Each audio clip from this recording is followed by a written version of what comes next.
Sit. Good. Break. Yay! Yay!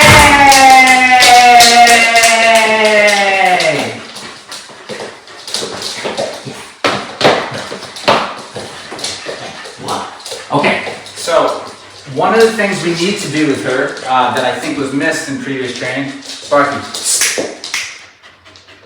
is state of mind training, or that's what it's commonly referred to in the industry, state of mind training. Basically, in a nutshell, state of mind training is, for me, how I look at it and what we do here is we know that dogs in the wild or amongst even domesticated dogs amongst each other, they have the ability to submit to another dog or submit to a situation, but it's a state of mind that a dog enters to avoid confrontation or avoid conflict or avoid a known aversive. A dog will become submissive and calm, okay? It's a state of mind that dogs enter to, again, avoid conflict with each other. However, that being said, these dogs that come into us most of the time have never submitted because they were taken away from their pack at 8 weeks, so they never really learned how to submit. And their humans never did it. So it's a dog who's never really submitted before. And this isn't just her, this is pretty much all of them. So we always get a dog that comes in and it's anxious all the time because I have never been submitted and nobody's ever made me a follower, right? Because once you submit a dog and there's a ritual to it and they want to follow you, they see you as their leader, then you have a dog who's sitting in the back seat when it comes to how to react to the world. They're not seeing something and reacting. They're seeing something and looking at you to tell me what should I do. That's a follower. This is a dog who needs to be a follower, but she's a leader in her own eyes, meaning she's independent. She gets to make her own choices. When something enters this room, she will decide how to deal with it, right? In a pack of dogs, that's a no-no if you're a subordinate and you try to decide how to deal with something. If something comes to that door and she goes to it first, the leader dog will come up and correct the dog, correct her for going up on it, for responding, because it takes the decision away from the leader. Okay, so that's what we do. Once we create a follower, she's not a follower yet, okay, we're getting there. Once we create her as a follower, because she's been submitted through certain conversations that we have, we are going to tell her that that state of mind is what we like as a default. So we like calm submission, which means you're calm, you're relaxed, but submission means you surrender to whatever situation it is, whatever your leader is asking you to do, right? So let's say the dog wants to go outside. Okay, so it's whining at the door, but we don't want it to go outside. And it's not a great example because you might think the dog has to use the bathroom. Let's say the dog doesn't have to use the bathroom. The dog doesn't need anything. It just wants to go out of there because it's bored. It's whining at the door. It can't go out. So you tell the dog, no, go away. Go relax. Okay? The dog has a couple things it can do. It can literally submit and go relax, or it can keep precipitating on the door, ignoring what you said. Okay, so, and that's what most dogs do. They don't listen. They don't submit and calm down and go relax. As simple as that sounds, that's what she needs to learn to do. She needs to submit in her mind. Whining is complaining, all right, about the current circumstances. So she's whining because she would rather be doing something else. Come on, let's go do something with me. So whining is complaining in state of mind training, the kind that we do. Everything but calming and submissive, once we create it, gets corrected, okay? So we keep a dog in a calm, submissive state. If she starts to whine, she's corrected and brought back to that space, okay?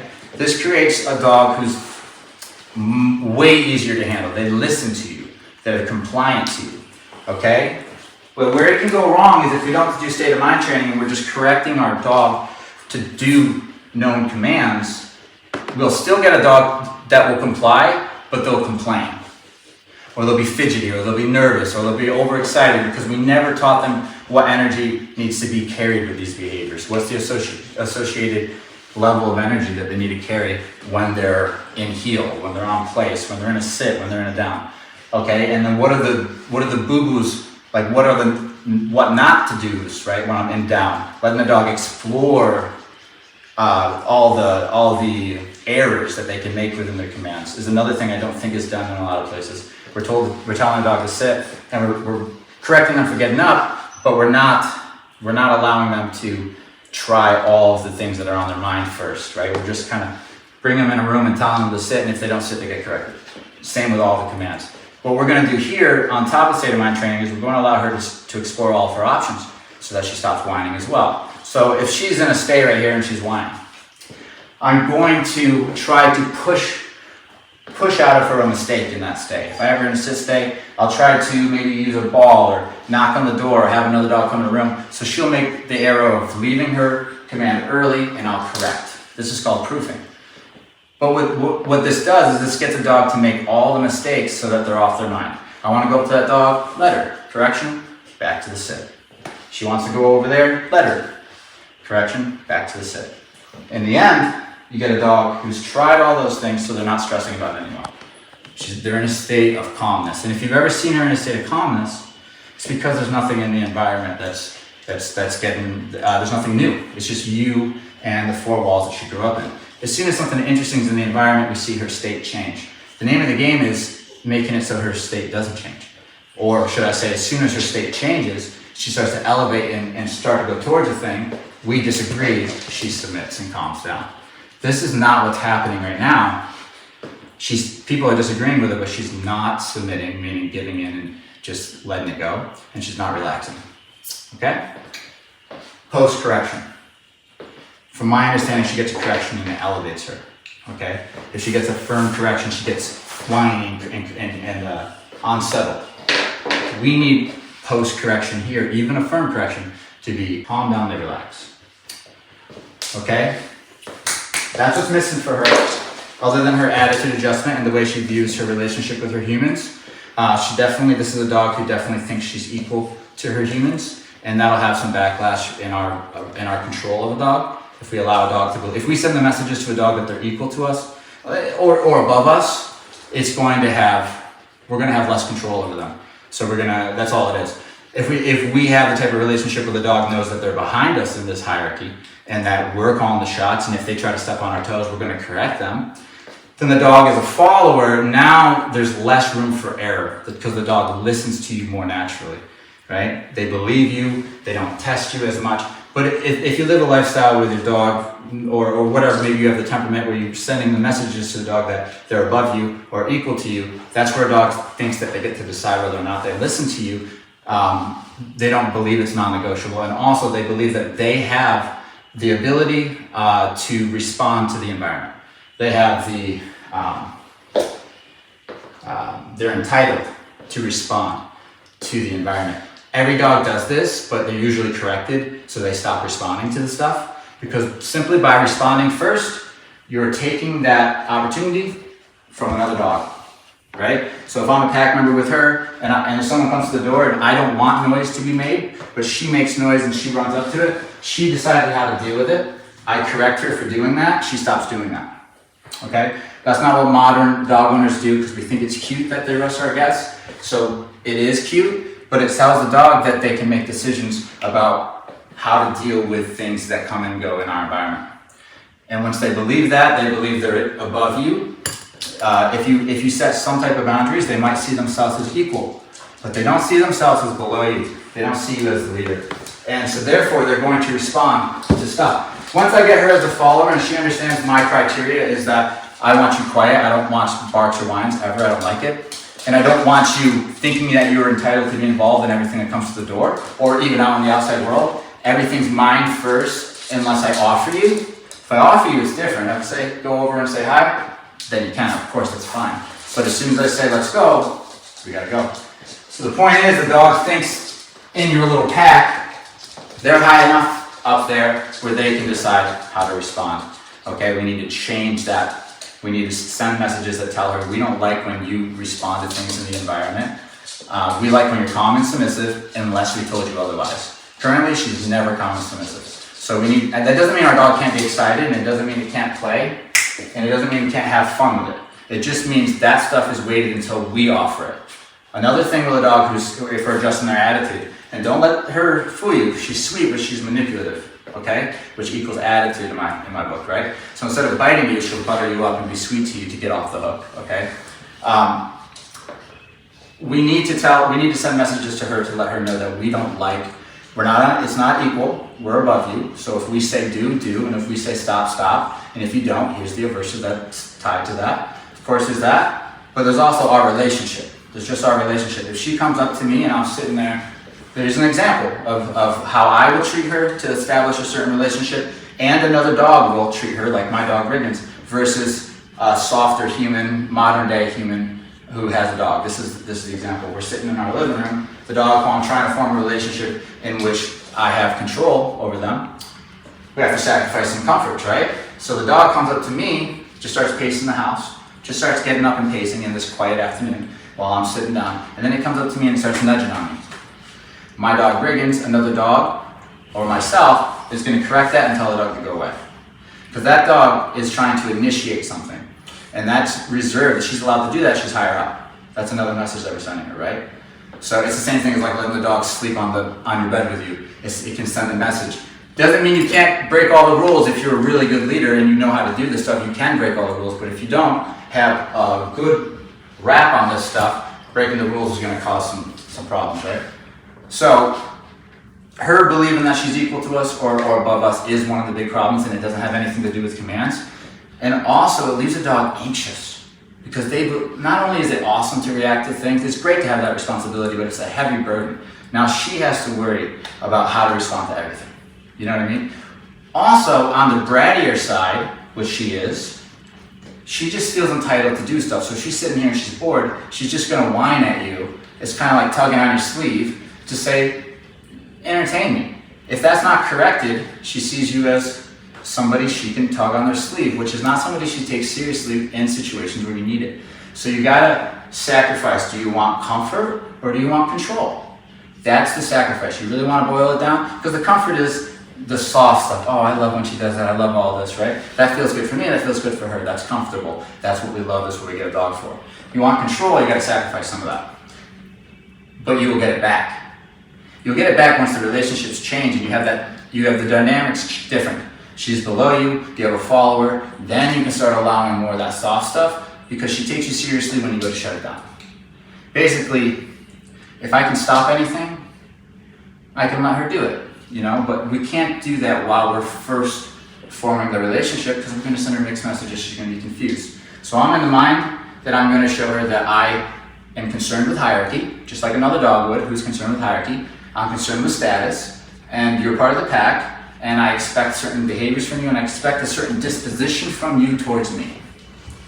Okay? So if you see me get in confrontation with you, or let's say I disagree with you with something, I make my sound shh, or I say no, and I look you in the eyes, that means I don't like what you're doing. I expect you to submit to me right there. I don't expect you to and half listen. I expect you to submit like you would to another dog, but the only way that happens is another dog is going to take her and they're going to get into a little scuffle. But then once that scuffle's over, it's been established. So her and I have to get into a scuffle, which we already kind of have. We're getting into little scuffles here and there, right? Disagreements. Hey, don't bite at the hair dryer. She is an agreeable dog, though. It's in there. Look, it's in there. But she has lived in a dynamic with humans her whole life as equal or above, which leaves room for anxiety for dogs. They do better, unless they're leader material, which she's not. They do better if they're made to follow, and then they like following, and then they feel better, and they're not stressed, and they're not whining all the time. Your dog's whining all the time, and it's 4 or 5 or 6. It's like that's like a baby, adult. That's like stuff that young puppies go through, and they learn not to do it. It's part of the domestication process. When we're bringing them, we're tightening up that domestication. We want them to be a little bit easier to live with for ourselves and for our community. Whining and bark is one of them. We let the dogs know early, you'll never have to whine or bark unless there's an emergency, okay? And we don't like it. And so they just don't do it. It's quiet here. Listen, there's many dogs here, and we don't hear any because they've all learned that those sounds equal aversives when you're in our company. It's as simple as that. That is as simple as it is. If she whines and I say, I don't like that, and then she whines again, and then I give her an aversive and I keep that on repeat, guess who stops whining? She does. Also on top of that, when she catches herself and I notice she's keeping herself from whining and I see her self-regulating, that's when I say, you're a good girl, right? So we keep that on repeat when we get a dog who is going to be in a follower's mindset, which is a dog who knows how to be calm and knows how to be submissive. Even when the things they're fearful of are in the environment, or things that are temptations, things that they want. I really would love to go say hi to that dog or whatever. I don't want you to sit here and whine about it or complain about it. I want you to submit and relax to the fact that because I haven't released you and said go say hi to that dog, I need you to be passive with the environment. Okay? That's something that that the dogs submit to, that you need to be passive. Meaning we're not being interactive. Once I release you and say go for it, then you can be interactive, but we're separating it. If I've said stay, that's passive. I want you to lay there just like this, just taking it. If I say break, go play, there you go, okay? So just learning that, and again, that's puppy stuff, and that's why it's hard for an adult dog, because they get frustrated because they don't want to be treated like a puppy. And they have pride and they have all this shit. But listen, they skip out on these lessons when they're young, and not just this dog. Oh my gosh, every dog that comes through here. They're all miss it. Okay, so now we have to do it when they're adults, and they're like, don't talk to me like that, I deserve more respect, right? Like, I'm an adult, I'm like, well, you're a mess. You don't even know this, this, and this, right? So they get frustrated that you're like, we need to go over sit. No, you can't move right now. And it's like, well, I want to move right now. And it's like, I've been moving at free will for 6 years. It's harder on that dog than it is a dog that we're doing it at 6 months or before, right? Because they haven't been in the world very long.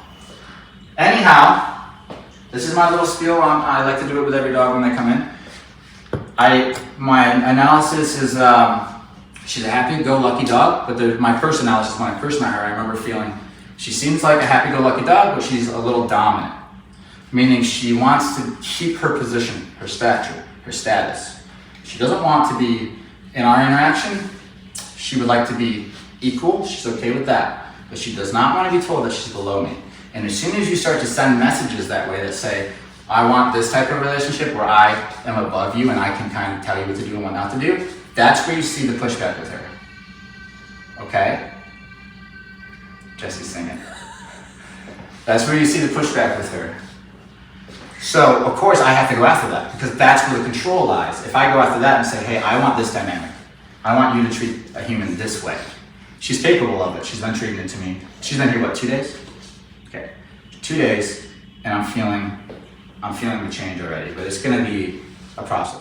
If you don't know what it's like to have a follower, meaning the human doesn't know what it feels like to be in the presence of a really good companion, a dog who's been trained to be a companion to a human, then you really think, and I really think there's a lot of people think that dogs are supposed to be like her, or like any dog that's here. They're supposed to be barking out the window. They're supposed to be pulling on the leash. They're supposed to be crazy all the time. They're supposed to be super hyper. They're supposed to be jumping on you. They're supposed to be doing this. They're supposed to be tearing up the couch. They're supposed to be ripping holes to the sheetrock. They're supposed to be getting into dog fights. You know what I mean? Chasing squirrels. Okay. Okay. But that's because you haven't seen people who live with dogs the way that I live with dogs and the way that my colleagues live with the dogs and my friends, some of my friends, not all of them, live with the dogs, which is a leader-follower relationship. It's a mentality that the human has to want to be treated a certain way and respect, and they see the disrespect to the dog and they say, no. Because this human is concerned with control over top of comfort. I didn't get the dog solely just for it to comfort me or for me to comfort it. I did it for a natural relationship, and within that natural relationship, to have that companion, there's going to be disagreements, and me being the human living in a human's world, it's my responsibility to have the dog adjust to my rules. How do we do that? Naturally, rewards and punishment. Punishment, proper punishment, meaning it's done right, it's clear to the dog, they understand what's going on, and it's effective, is missing in all of the dogs that come in here in their upbringing. So by the time they come here, they've never really had what we call proper punishment, which is just effective, humane punishment. It works, and it's clear, and it gets the job done, and it teaches, and it sends dogs the message that the world's not just for them, and that they need to listen to their handler and their leader. Young. They miss out on that young, and then they get older. But here's what I'm trying to get to. The only reason they missed out on it is because of the mentality of the humans. It's not necessarily a lack of knowledge, because if you have the right mentality, you're going to go get the knowledge. The mentality is we get them for comfort, but they live in the natural world, and the natural world says that if we don't take control, we won't get it, okay, within the pack. So She's a sweet dog. That's why I like to talk to her about this topic with her, because she's so cute and she's sweet, but there's that dominant side to her. And if you try to push her at first, she'll try to just butter you up. But if you say, no, I don't want you to butter me up, then she's like, I don't like this dynamic. And I said, well, that's the natural one that I want. That's the one that I want. I want to be able to lead you. And that's a natural dynamic that you just haven't had yet. The only time you had it was with your mommy. And you only had that for 8 weeks. And then you lost it. So you forgot what it's like to be led. And she says, I don't like it. I like the taste of freedom. I like free will. I like all this. And I'm the first person in her life to take that away.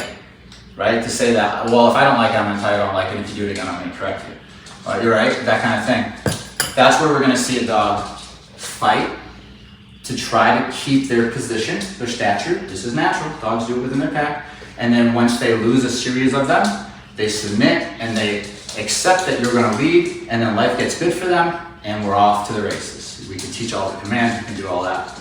But without getting a dog to submit to a human, to their leadership, the commands are useless. The dog's going to be fussy. The dog's not going to be performing properly because they don't believe they have to follow you. They don't believe that you're a leader. They just believe that this can give aversives. And so then you can get compliance in a dog, but you get a fussy dog. You get a dog who just doesn't feel right. You get a dog who's anxious, overexcited.